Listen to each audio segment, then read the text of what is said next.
As soon as I heard the topic unity, um, the word music came to mind. When we came up with our concept of the music, it was definitely like a 90s vibe.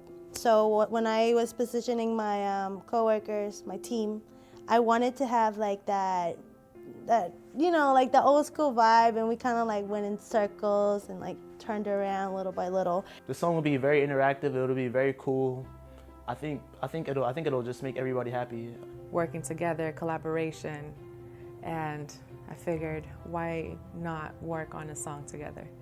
And I felt the best way, since I'm a musician myself, the best way to work together from the best way I know is creating a song, sharing ideas and expressing yourself through that. So we decided to do a TikTok video just to be interactive with our fans and keep our fans updated with what we do, stay involved with the world, and express ourselves. We can all be like, this is our team. This is, Jens is pretty much our coach. So Jens is right there and us in the background, and that's kind of like the idea that I had with the video.